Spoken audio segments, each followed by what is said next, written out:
Good morning. I'd like to welcome everybody to the Chrysos PhotonAssayᴹᴹ webinar, a faster, safer, and more accurate way of doing your gold analysis. My name is Jason Collins. I am the Chrysos Corporation Sales Manager for APAC region.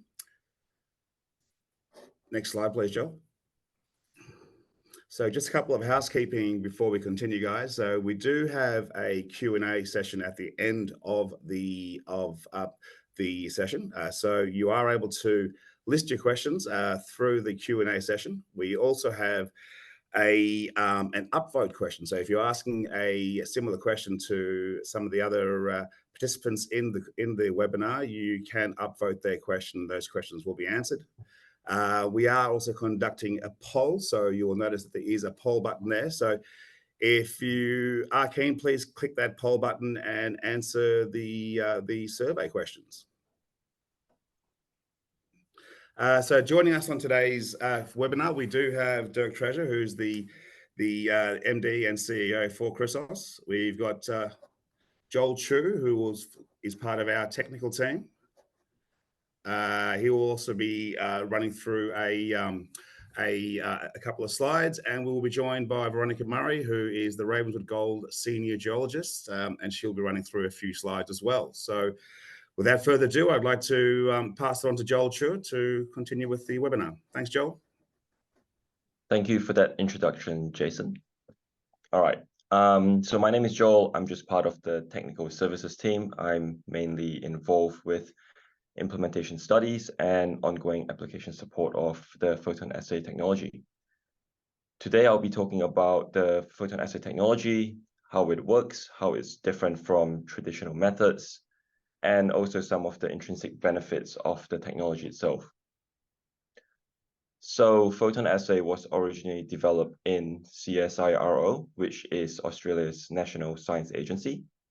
It was basically developed with the purpose of providing the mining industry with a faster, safer, and more accurate gold analysis, as well as an environmentally friendly alternative for fire assay.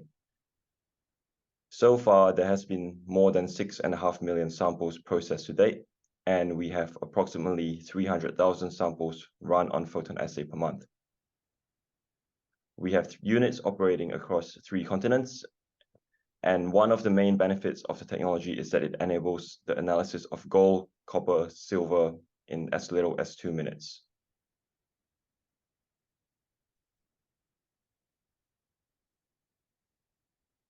So looking at this next slide here, we currently have 22 PhotonAssay units deployed across the world, which is highlighted by the black dots you can see on the map. The units are being operated by both miners and laboratories. In terms of the labs, we have Intertek, ALS, SGS, and MSA labs operating the PhotonAssay units across the globe. We have mining companies such as Barrick, Northern Star, and Gold Fields using PhotonAssay. The PhotonAssay units have also been NATA certified in several countries around the world, such as Canada, Ghana, and Australia. The technology is also JORC and NI 43101 compliant, with numerous companies using the technology in their exploration reports, as well as their resource and reserve statements.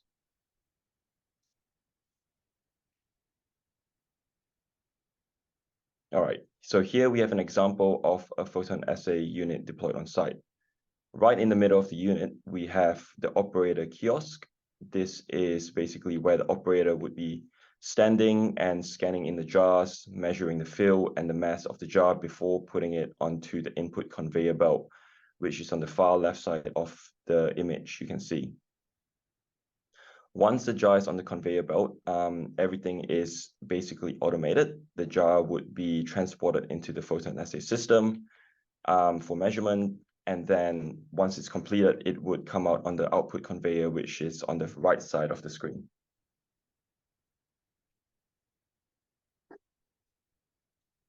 So how does PhotonAssay actually work? The first step would basically involve an operator placing a crushed or pulverized sample into the PhotonAssay jar. A PhotonAssay jar itself has a volume of about 330 mils, and it typically fits about 500 grams of crushed material. Once the sample's in the jar would be placed onto the input conveyor, then it would be transported into the activation cabin. In the activation cabin, the jar would be bombarded with high energy X-rays, which activates the gold atoms within the sample, releasing gamma rays. The jar would then be transported into a detection cabin where the gamma rays are counted by a top and bottom detector. So a standard PhotonAssay service is a two-cycle analysis where that process I just mentioned is repeated twice. The reason we run a two-cycle service is because we get an improved statistical precision, as now we have twice as many gold gamma rays being counted for that single jar. This increases the ability for us to accurately measure and precisely determine the gold contents of the jar. Once the jar has been measured, the results would be sent directly to the LIMS system of the lab or the mining company. So the technology itself only measures the gold atoms of the sample. So that basically means the PhotonAssay method is insensitive to any mineralogical factors, matrix, as well as independent to particle size. So it's basically a universal calibration where PhotonAssay, we can measure a wide variety of samples. We can measure moist samples, dry samples, samples with really high sulfide contents, carbons, and even solution samples from process plants. So just looking at this slide here, PhotonAssay can add a lot of value to the whole mining value chain. Because PhotonAssay is faster, non-destructive, and also insensitive to matrix and particle size, we can measure samples from exploration, grade control, resource samples, as well as process plant samples that comes from process streams and such.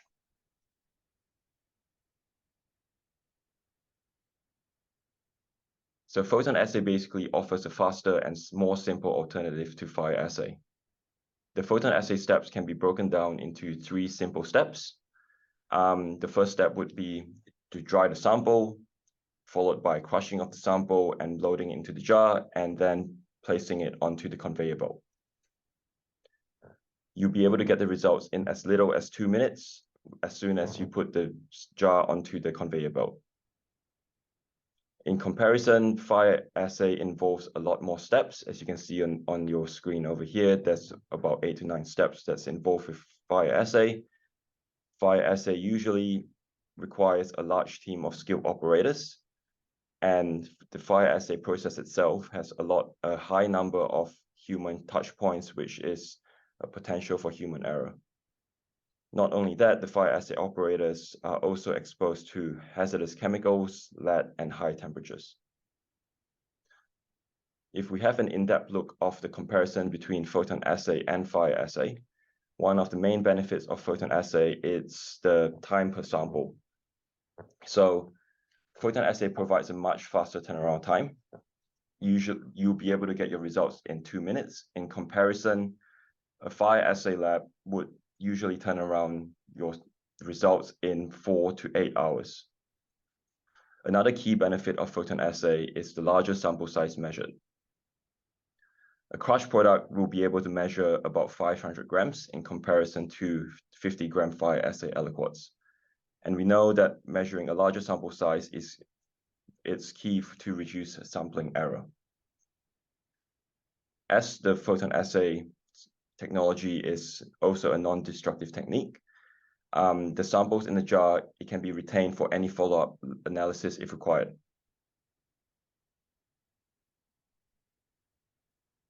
So as I mentioned before, there are also a few positive environmental impacts using the PhotonAssay technology, as the instrument does not actually change the material in any way. It does not require a chemically intensive process to extract the element of interest.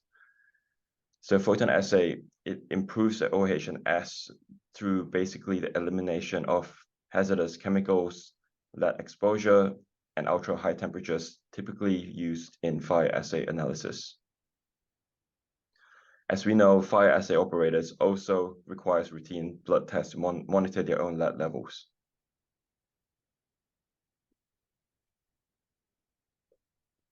So as we were saying before, safety is of the highest importance in the mining industry. There are a lot of safety features within the photon assay technology itself, both internal and external. Operation of the photon assay unit is very simple, and there are very minimal opportunities for human error with regards to measurement of the sample and operation of the unit.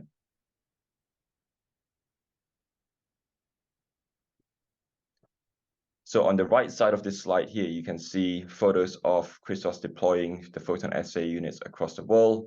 Up on the right, we have a unit being delivered to Kibali mine site in the DRC. In the middle, it's installation of a photon assay unit in Canada in the minus 27 degrees Celsius. And we have a team of deployment people that usually go with these units and assist with installation. And after installation, the unit will be handed over to the customer, and we'll always have a maintenance team on site to provide any assistance as well.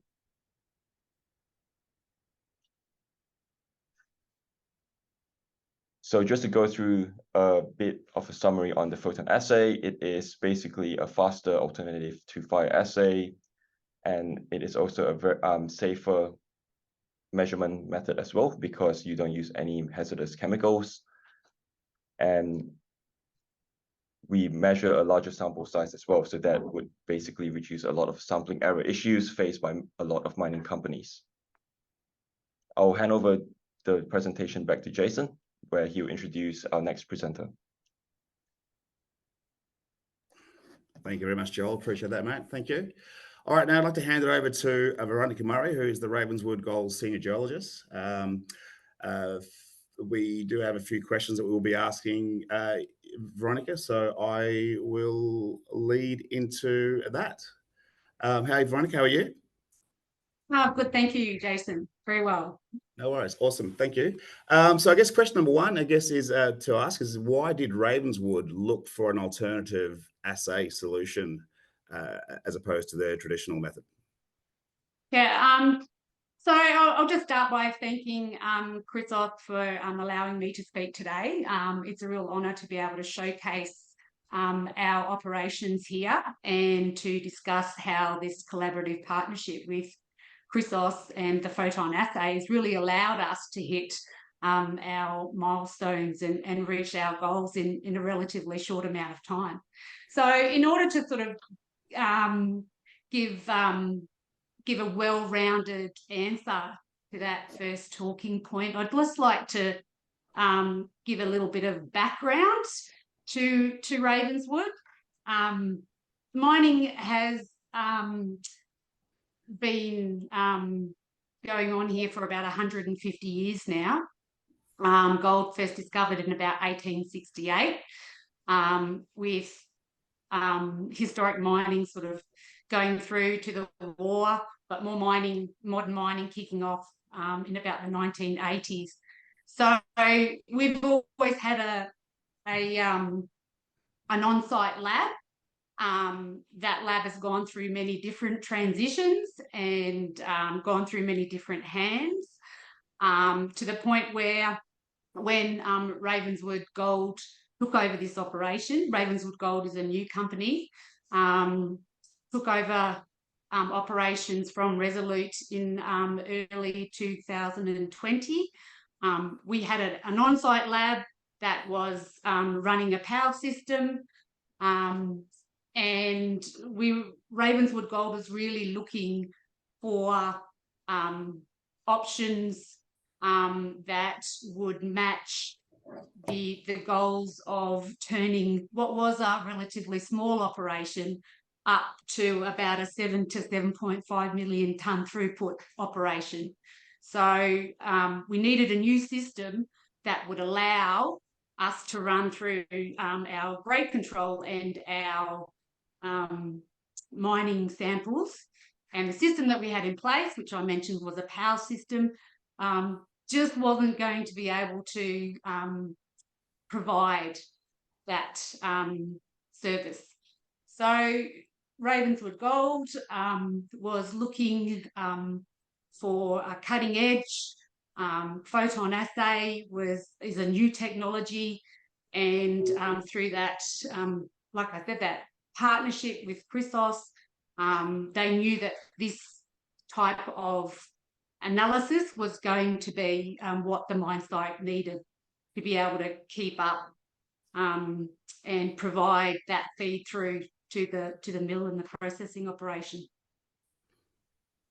So I guess what you're saying is those main pain points was just to deliver a faster turnaround and to keep up with the operation. Yeah, no, that's correct. So if anyone is familiar with the PAL system, it's essentially you're taking about a kilo sample. It's you put your solution in, and it sits and it rolls in a jar for at least an hour. The system that they had in place could only analyse 42 samples an hour. We could produce, say, over a month, up to 20,000 samples. So daily, it could be, if we have our rigs running on both day and night shift, could be close to 1,000 samples. You know, maybe average 500 or 600 samples a day. We found very, very quickly, once we got into full production, that the on-site lab simply could not keep up with grade control. So we really needed a system in place that would be able to increase our analysis through for our grade control. And that's not even incorporating all the samples that have got to come through the mill as well. So we need a system that could allow both grade control and processing samples to come through in a really timely manner.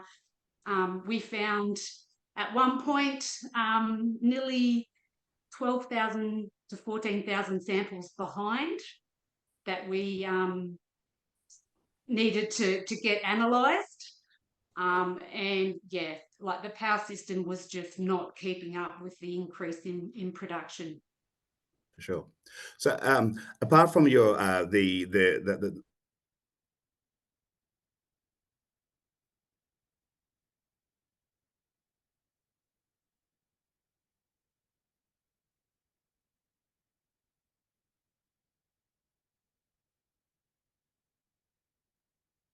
It looks like we might have lost Jason there, I'm afraid. Yeah. Hopefully, Joel, do you have the list of questions? Otherwise, I'm going to go off the reservation and ask Veronica some ones that she probably hasn't prepared for. Oh, okay. Jason, are you? Yeah, I'm here. Yeah, I'm still. Oh, we got you back. Yeah, sorry, Jason, you just cut off a little bit there. I had no idea what happened. Sorry, guys. Yeah, I asked Veronica. Apart from obviously the faster turnaround, what other benefits convinced Ravenswood to transition to that technology?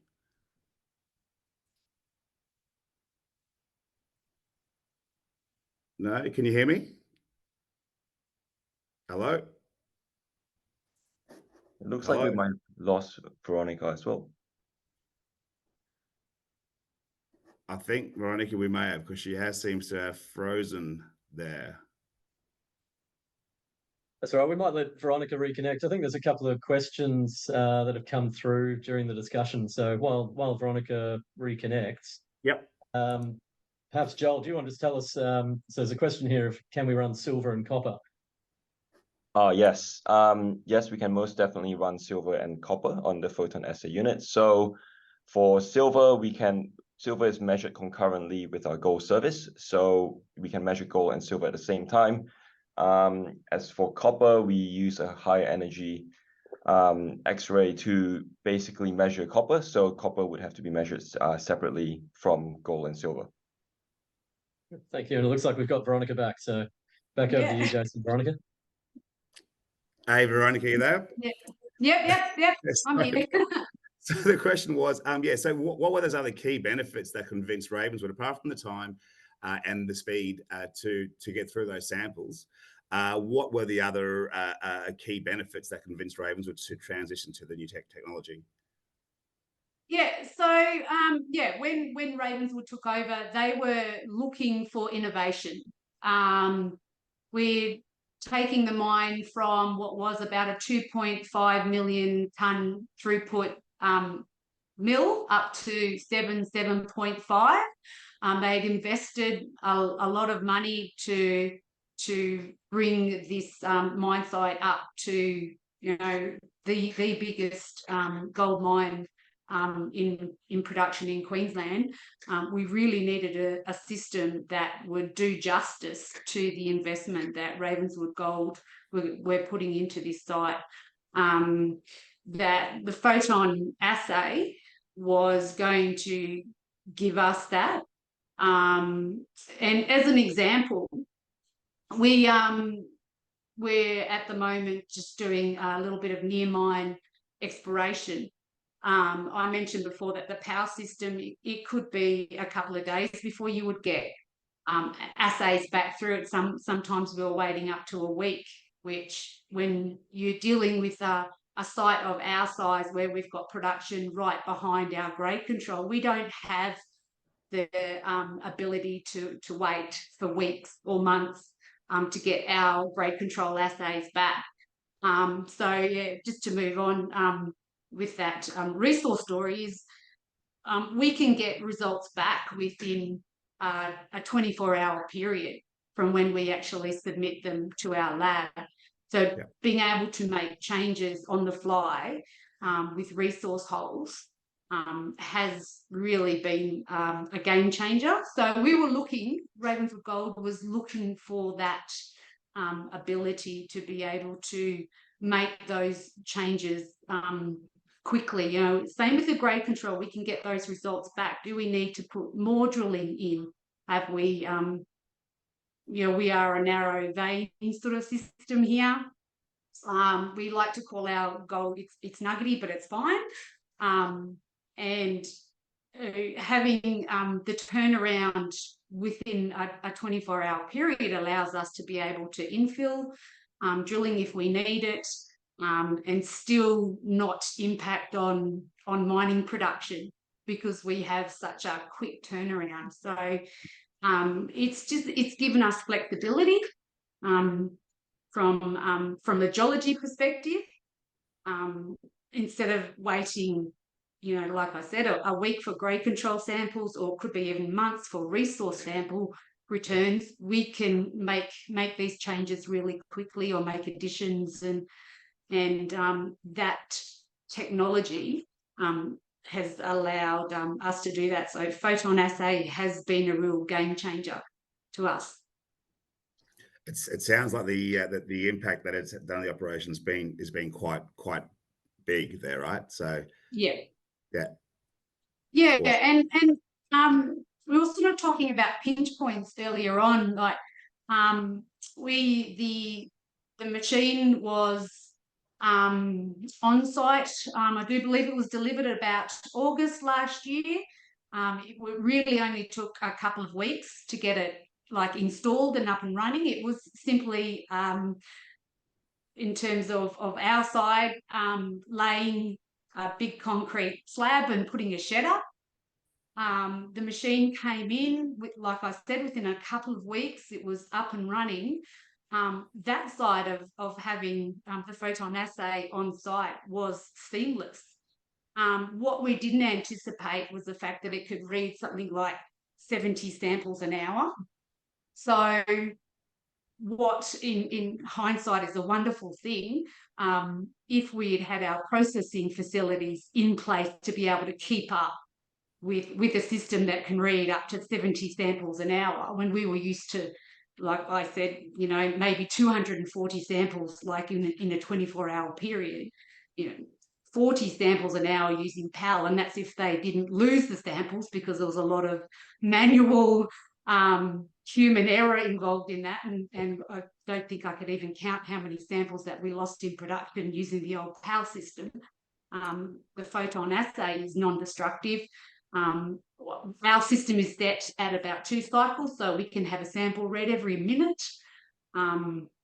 and like I said, 70 samples an hour. Our pinch point really was just getting that crushing and that process or prep facility in place to service the photon. So we're still working on getting systems to keep up with that technology. It's been a real learning process for us, but the value added, I can't put a figure on it. I'm sure that that upper management have got some really amazing figures where it's actually, you know, how much it's actually added value to the business. In terms of our department, we cannot fault it. It has been amazing, and we are looking forward to expanding on that and bringing more resource into that. We've got a very, very active exploration department associated with us on site, and to be able to then utilise the photon assay for exploration samples, again, is going to be another game changer, and allow turnaround for getting assays back. It's going to be amazing. Nice. Veronica, I'd really like to thank you for your time and your efforts today for joining us on the webinar. Appreciate that very much so. And I mean, Chrysos Corporation, we look forward to working with your site moving forward in Ravenswood. Thank you very much. Thank you. Now, I guess we'd like to move on to some Q&A questions, the session. So we will go through these questions. Give me a second. I shall ask the first one. So what is the size requirements of the crush samples for the photon assay? That is up to a nominal 2 mil for the crush samples. Yep. You can also you can go a little bit beyond that as well, Jason. The effectively, whatever you put into one of the photon assay sample jars will measure. So the jars are, you know, about 5 centimeters tall, 10 centimeters diameter, and you can really put whatever material in there. The question of what particle size should that sample be at is more a question of sort of fundamental sample theory. So how big of a sample do you need at a particular particle size to make sure you've got a representative sample? Really, if you're looking at kind of what's going through on a belt, even if it's 2 centimeters, you could throw that into a jar as well. It's then up to the geologists and the metallurgists how useful that is at the different particle sizes. Yep. Thank you very much, Dirk. Next question. What allowances are typically required for a scheduled maintenance period to allow for continued mining operations in remote locations, i.e. fire assay has backup? And also, what allowances is possible for plant samples, carbons, bullions, smaller samples, etc.? Great question. So look, for the scheduled maintenance, what we've done around the world is we've got our maintenance down to a point where we're taking the system down for sort of 4 to 6 hours once a month as our scheduled maintenance. We do also have a maintenance that runs for a few days when we're running, at that point, you've run about 500,000 samples. So that ends up being either annual or every 18 months that we take the unit down for a few days. At that point, what we've done is we've looked to cluster units in different regions around the world. So you look even where we're running in, say, Tanzania with Barrick, down the road from our Bulyanhulu operation is now the Gator operation. So it's quite easy for us to schedule those longer term shutdowns, and at that point make sure that we've got a backup available for the analysis. So the intention here is definitely not to have a full fire assay backup on any of these sites. It's more to create an ecosystem here where there are alternative backups as well. With regard to the other half of the question there, just around possible plant samples, carbons, bullions, smaller samples. And, this is really around anything you put in the sample jar, we're going to measure there. So irrespective of matrix, whether you're in an oxide zone, you're a sulfide sample coming through to your carbon pulps, even putting in solutions, whatever goes into that sample jar, we're going to tell you how much gold is in that sample. And we're already now running this across the spectrum. Again, looking at the mining partners that we're working with, and Veronica, maybe it's a question to you as well. Are you guys running the full suite here? Because certainly in Bulyanhulu, for example, we're running all of those carbon pulps on a day-to-day basis as well. Next question, Dirk or Joel. Would PhotonAssay be a reasonable method in the presence of barium in samples? It's just, would it affect the accuracy of the assays? And if so, what concentrations will be detrimental? You want me to Happy take for that you one? to take that if you want, Joel, or Yeah, I can. yeah, so basically barium, depending on the level of barium, it would have a slight impact on the detection limit of the goal measurement as well as precisions. So for example, a 3000 ppm barium level, it would basically raise your goal detection limit from 10 ppb up to 28 ppb, for example. What it really affects is the lower grade measurement below your 0.1 ppm. For your higher grade goal measurement, like those barium levels don't really affect it as much. It's really minimal impact on the precision levels when it comes to your higher grade measurement above, let's say, 0.3 or 1 ppm. Yeah, look, it's probably worth commenting there as well. If you look at Nevada Gold Mines, for example, the mineralogy for that deposit does have a fair bit of barium in the background. So we've done a lot of work here with barite. Really, you're talking up in percentage levels, so tens of thousands of ppm before you start running into any kind of problems. And that's where you've really got, you're basically running a barium mine rather than a gold mine. Okay, this keeps on moving on me. All right. Next question here. Do you have a fire photon comparison data in terms of what's gone? Sorry, guys, that question. I've got it in terms of accuracy and precision level. I'll help you out, Jason. So cool, look, absolutely, we've done, and I think Joel commented in his talk that we've done 6.5 million samples. I think that's even probably another million beyond that.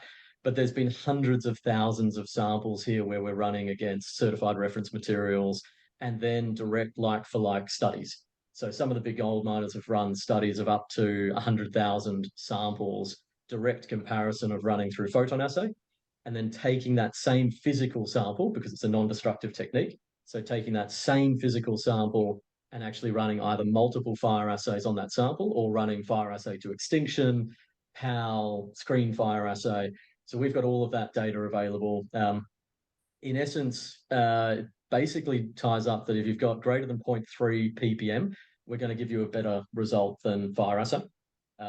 If you're below 0.3, when you're coming down toward the sort of the very lower end of detection limit, we do start to see some compromise of analysis, but it's well beyond the lower grade range of most mines. So if you've got a cutoff grade of anywhere above 0.3, basically you're going to end up with a better result from PhotonAssay than you currently are from fire assay, particularly when accounting for the overall sampling error as well.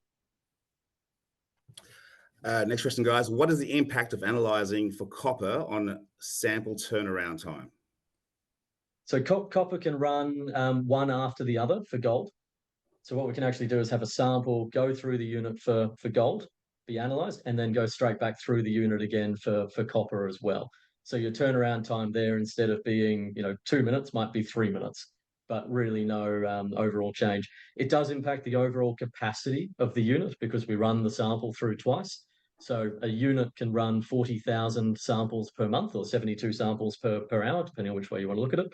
If you're running copper as well, then that would come down to about 20,000 samples per month for gold and copper together. Thank you. Can sample cups be reused? To answer that, yes, they can be reused. Yeah, look, they can be reused up to around about 100 times. So it's quite easy to sort of empty the cup out, blow it out with air, put a new sample into it, particularly where you're talking about your grade control, where you've got a relatively consistent grade coming through. No issue whatsoever in recycling these jars. A lot of our miners, though, do choose to keep the samples, particularly when you're talking about some of the exploration samples going into MRM work. Often those are actually then stored and they're already in the sample jar ready to go into storage for those samples as well. How does the cost per sample compare to fire assay? So pretty much along the range of any mine that's preparing 6,000 to 8,000 samples or higher, we can come in with an economic offering here for PhotonAssay. So certainly if you're going to your local laboratory, you should be expecting to pay about the same for a fire assay or a PhotonAssay. and in an on-site environment, able to provide that competitive economics the whole way down to call it 8,000 samples per month. Okay. It's probably worth actually, sorry, I'll flesh that out a little bit. It's probably worth commenting there that we do run on a lease basis. So we don't sell the equipment outright. So Chrysos then service and maintain the equipment, and the customer actually pays a per sample fee. Part of that then is Chrysos is keeping a watch around the world on quality assurance, quality control samples, making sure all the units are operating in specification, and just simplifying that overall operation of the equipment for the customer. So we're actually providing then training and this type of thing for the unit as well. And that cost per sample is what I'm talking about when I'm saying that it's an economically improved cost compared to running a fire assay on site. Here's one for you guys. How many kilowatts of power does a single analyst consume? That's a great one. So the unit runs at about 70 kilowatts. So if you consider that you're running about 70 samples per hour, if you're running at full capacity, you're going to be using about 1 kilowatt hour of power per sample. So typically, depending on, I mean, if you're running a diesel genset, you're going to be running 30, 40 cents per kilowatt hour in Australia. If you're on baseload power, it's going to be in the order of 10 to 15 cents per kilowatt hour. So 10 to 15 cents per sample. Yep. Has the methodology been accepted, approved as JORC compliant and reporting assays results to the ASX? Yeah, look, great question. Something we've spent a lot of work on since getting this up and running in the first instance back in the middle of 2018. And if you look now at any of the major gold miners in Australia and look at their JORC tables in the back of any release, you will find PhotonAssay reference there. So we've been used now for countless JORC compliant statements. We've been used for feasibility studies. We've been used in NI 43-101. It actually comes down to the QPs and the CPs.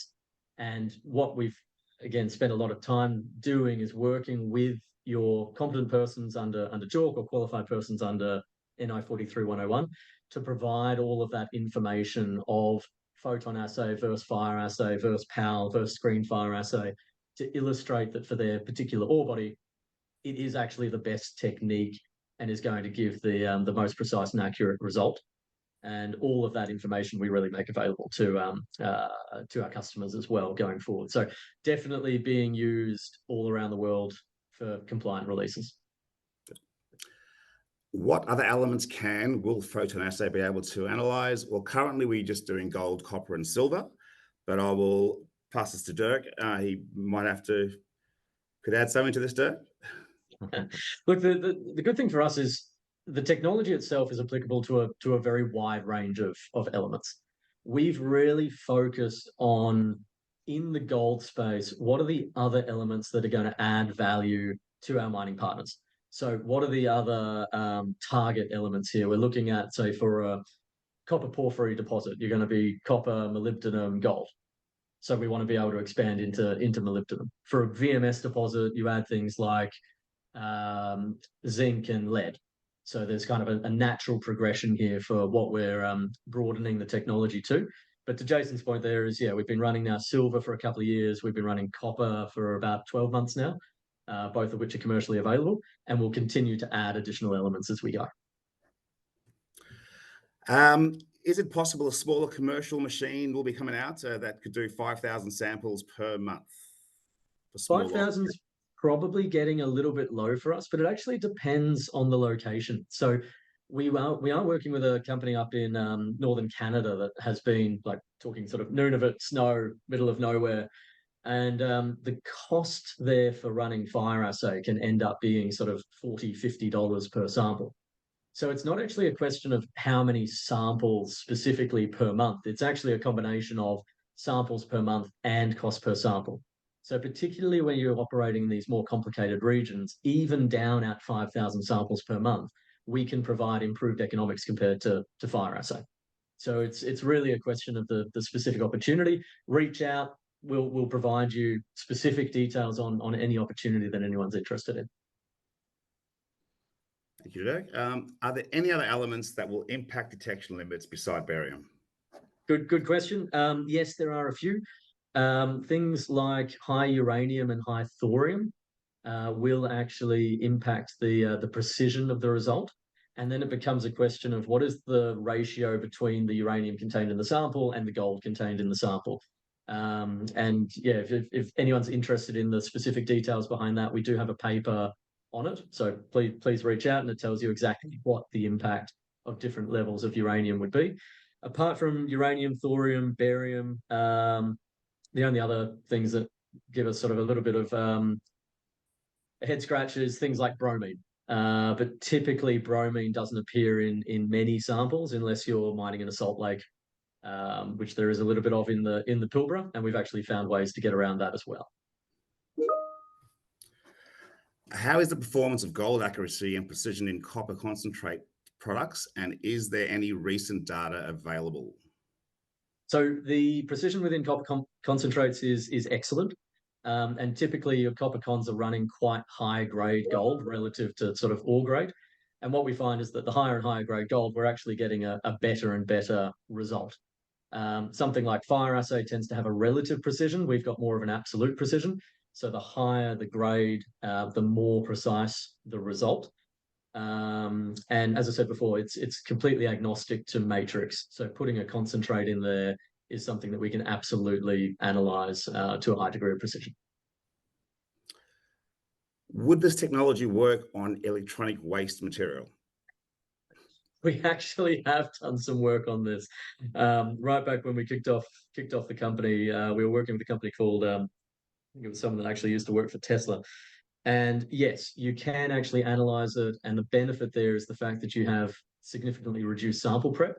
So you could actually put raw electronic components into a sample jar and run it.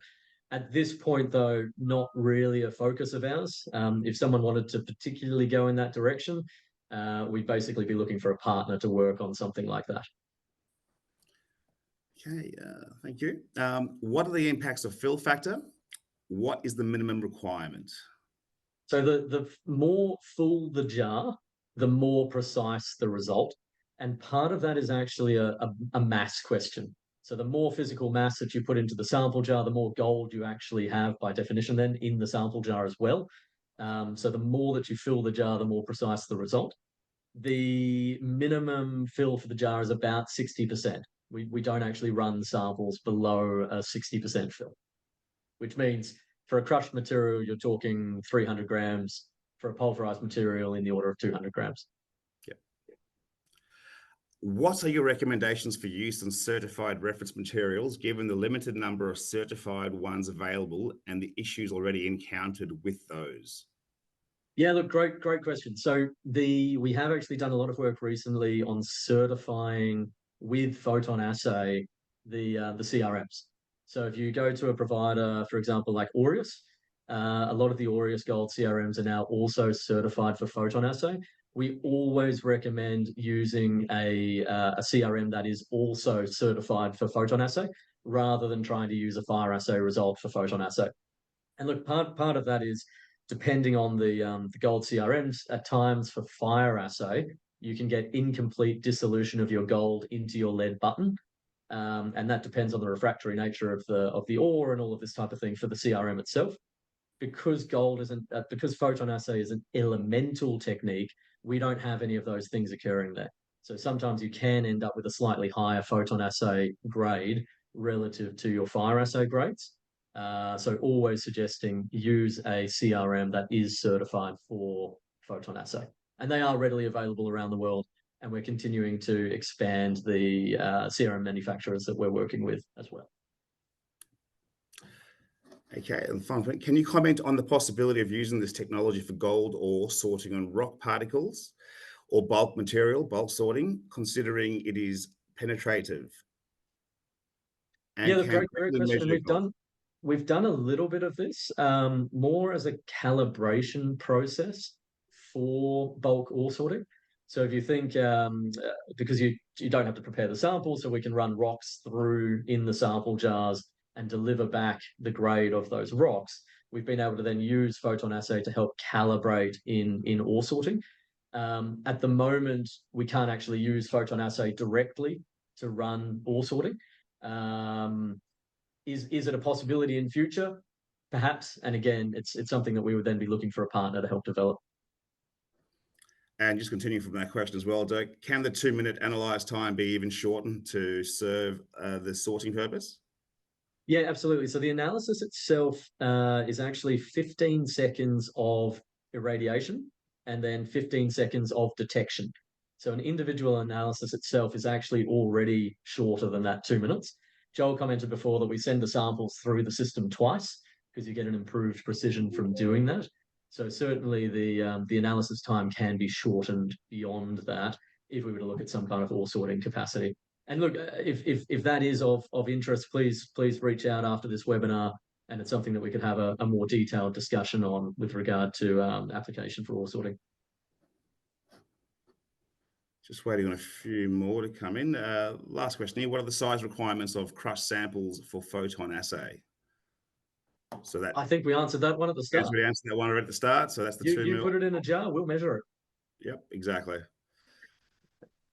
And that concludes our webinar. Thank you very much all for joining us, and hope to hear from you soon.